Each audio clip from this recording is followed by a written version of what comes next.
Salut, sunt Acoș și azi o să te învăț să citești de 5 ori mai rapid ca orice persoană pe care o cunoști. Înainte de toate, vreau să fac o introducere. Eu sunt Acoș, sunt fondator la Make Software, în general mă ocup de aplicații și pe partea asta, dar am ajutat un coleg de la mine din firmă să citească de 5 ori mai rapid și mi s-a părut o idee bună de video. Acum, ce mă califică pe mine să fac video ăsta e că citesc de la 14 ani, am 20 acum, am citit peste 150 de cărți, am cumpărat și văzut peste 5 cursuri de citire rapidă. Cel mai bun pe care l-am văzut a fost de la Gene Quick, dar nu te teme, o să dau totul gratis aici. Înainte de toate, vreau să-ți explic cum citesc eu și de ce nu mai citesc așa mult în ultima perioadă. Ideea e că cititul e relativ încet față de alte forme de consumare de conținut. Practic, până la urmă, prin citit, consum conținut. Video mi se pare mult mai eficient decât cititul. Asta în primul rând. Bun, în al doilea rând, nu zic că nu sunt cărți care merită să fie citite, dar în general prefer să văd un video decât să citesc o carte, e mai rapid și înțeleg despre ce e vorba mult mai bine, rețin și mult mai bine. Ce vreau să spun despre citit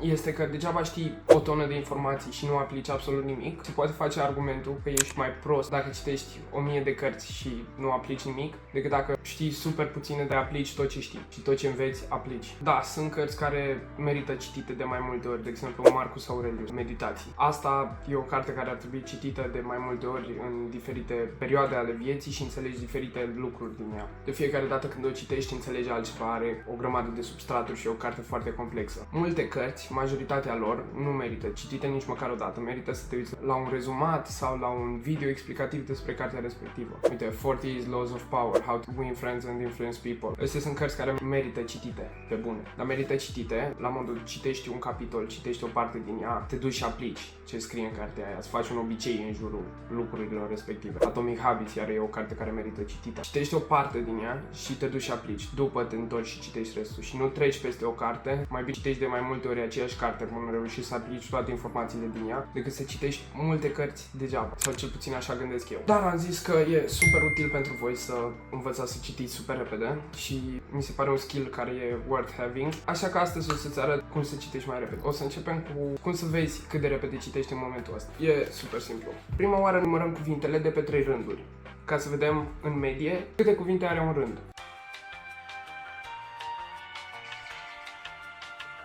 Bun, la mine e 9, 10, 11, primele 3 rânduri. Asta înseamnă o medie ar fi 10 cuvinte pe rând. După care numărăm rândurile, ca să aflăm câte cuvinte sunt pe o pagină. Am 31 de rânduri, deci în total 310 cuvinte pe o pagină. Bun, acum ca să aflu cât de repede citesc, pornesc timerul pe 1 minut și văd până unde reușesc să ajung.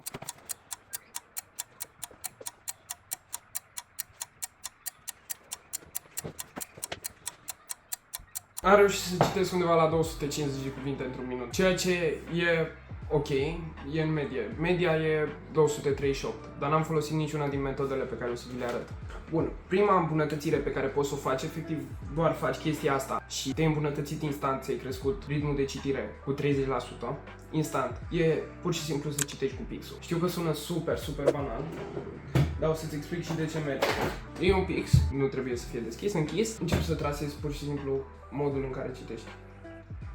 Important este să nu miști pixul după unde citești, adică să citești și pe acolo să ții pixul, ci să miști pixul mai rapid și cu cât îl miști mai rapid, cu atât mai rapid reușești să citești. Funcționează la fel ca un cursor. O să spun un exemplu pe ecran cu cuvintele care se mișcă la 200 de cuvinte pe minut. Bravo, ai reușit să citești la 200 de cuvinte pe minut. O să spun acum cuvinte care se mișcă cu 300 de cuvinte pe minut. Bravo, ai reușit să citești cu 300 de cuvinte pe minut. O să spun acum pe ecran cuvinte care se mișcă cu 500 de cuvinte pe minut. Super. Acum o să spun cuvinte pe ecran care se mișcă cu 700 de cuvinte pe minut. Și ai reușit să citești, totuși. Dar de ce? Pentru că ai reușit pur și simplu să urmărești cursorul. Ochiul e atras de mișcare, adică dacă se mișcă ceva, de obicei întorci capul spre lucrul respectiv. Asta înseamnă că ochiul uman este făcut să urmărească mișcarea. Dacă încerci să mut ochii în jurul camerei fără să urmărești ceva, uite-te ce se întâmplă. Ochii mei se mișcă sacadat. În schimb, dacă încerc să urmăresc pixul, ochii mei se mișcă lin. Vezi diferența? Acum că am bătut în cuie cititul cu pixul, trebuie să scăpăm de vocea care zice cuvintele. Noi putem vorbi undeva între 100 și 150 de cuvinte pe minut. Cam atât de repede putem vorbi. Bineînțeles, dacă vorbim foarte, foarte repede, putem vorbi cu 200 de cuvinte pe minut. Dar ce se întâmplă când citim? Când ai învățat să citești, prima oară probabil citeai cu degetul când erai mic. Învățătoarea zicea, nu mai citi cu degetul. Ce ți-a făcut asta? Te-ai făcut să dezinveți obiceiul de a citi cu degetul. Ai început să citești fără deget, pentru că așa citesc adulții. De ce? Pentru că e mai greu. Pur și simplu e mai greu. Ochiul tău nu e făcut să urmărească ceva ce nu se mișcă. După care îți zicea, citește cu voce tare. Chiar dacă tu când citești, nu trebuie să verbalizezi cuvintele respective. Tu trebuie doar să le gândești. Ai văzut și le-ai gândit. Gândul se mișcă foarte, foarte repede. Poate și auzit expresia de te miști repede ca gândul. Poți gândi mult mai rapid decât poți vorbi. Tu, pentru că ai învățat la școală că trebuie să citești cu voce tare, ai început să-ți formezi obiceiul de verbalizare. Adică începi să vorbești în timp ce citești. Să vorbești cuvintele pe care le citești. Deși nu e nevoie de chestia asta. Le vezi și le înțeles. Mai sunt unele persoane care și șoptesc în timp ce citesc. Ideea e că prima oară, ca să exersezi asta, poți să iei o gură de apă și să citești cu o gură de apă în gură. Poți să ții un pix între buze.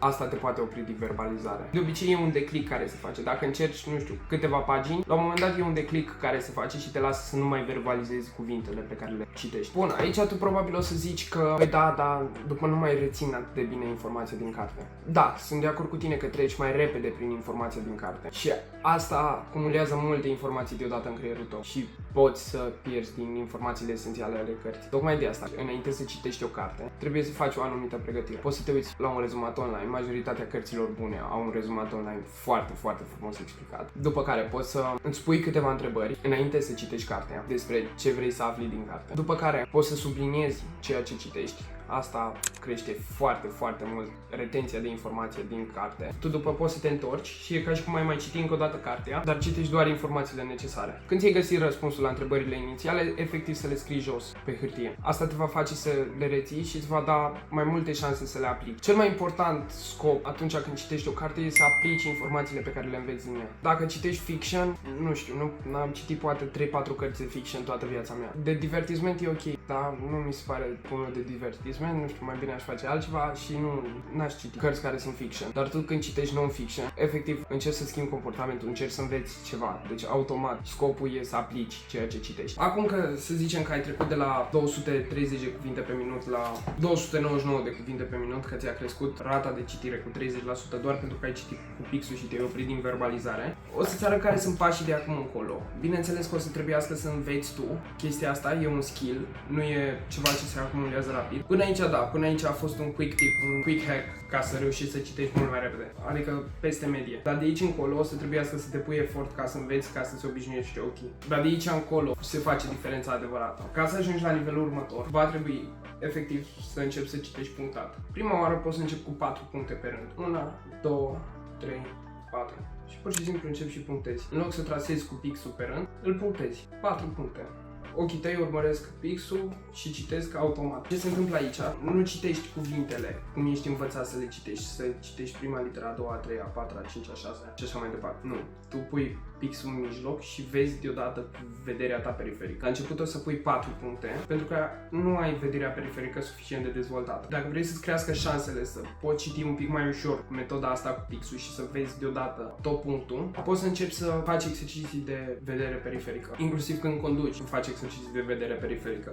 Pentru că chiar dacă ții mâinile pe volan și te uiți în față, tu vezi simultan ce se întâmplă în oglinzi, în toate 3 oglinzile. Adică știi că e o mașină în spatele tău, știi că vrea să depășească, fără să te uiți, fără să îndrepți ochii neapărat spre ea. Sau îți atrage atenția dacă începi să semnalizeze și te uiți la ea. Sau dacă îți dă flash-uri din spate să te dai de pe a doua bandă, îți sare în ochi chiar dacă tu nu te uiți specific la ea. Asta e și ideea cu vederea periferică când citești. Eu am învățat să jonglez, special ca să reușesc să-mi dezvolt vederea periferică. Astea sunt niște șosete și modul în care jonglezi, ei arunci prima dată asta, după care asta, după care asta.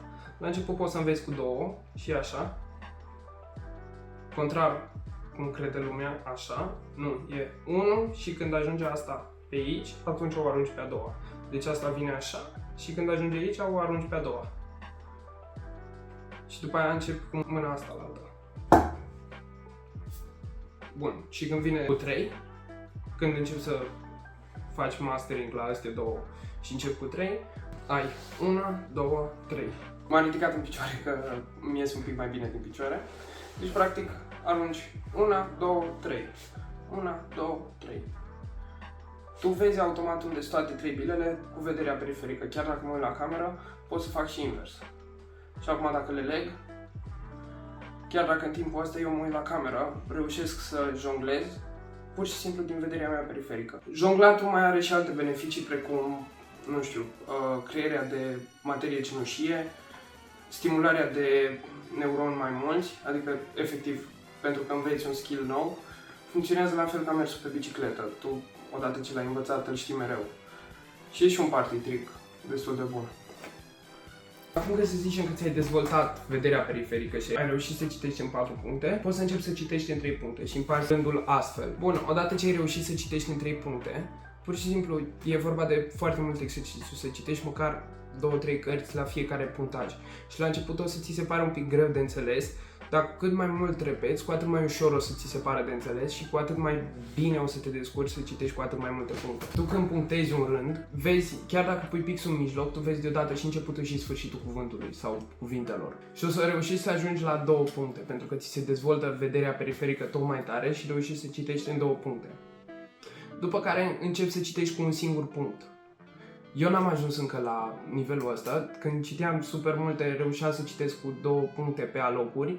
Nu eram super expert, dar inclusiv în cursuri se spunea că după câțiva ani reușești să citești într-un singur punct. Și asta e cititul pe diagonală. Eu acum sincer citesc în 3 puncte, câteodată citesc și doar cu pixul, depinde foarte tare în funcție de carte. Mare parte e destul de eficient să înveți să citești. N-ai mai învățat să citești probabil din clasa 1 sau clasa a 2. N-ai mai învățat să citești. E un skill pe care cu cât îl lucrezi mai mult, cu atât mai bine reușești să-l dezvolți. Și practic așa ajungi să citești pe diagonală. Dacă ați mai auzit de cititul ăla pe diagonală, da, ăla e o prostie, nu citești așa, dar în schimb începi să citești așa. Și gândește-te cât timp îți ia să punctezi toată pagina. Ca și cum ai face 31 de puncte. În același timp, cât timp îți ia să treci cu ochii fără să urmărești cu pixul, mai pierzi și rândul și pur și simplu e mult mai greu logic. Bun, ăsta a fost o video, sper că ți-a plăcut, sper că te-a ajutat, sper că ai înțeles cum să citești mai rapid, sper că ai reușit să-ți crești abilitatea de a citi măcar cu un 30%, măcar să folosești pixul. Îți mulțumesc că te-ai uitat până acum și dacă ți-a plăcut video să nu uiți să lași un subscribe, un like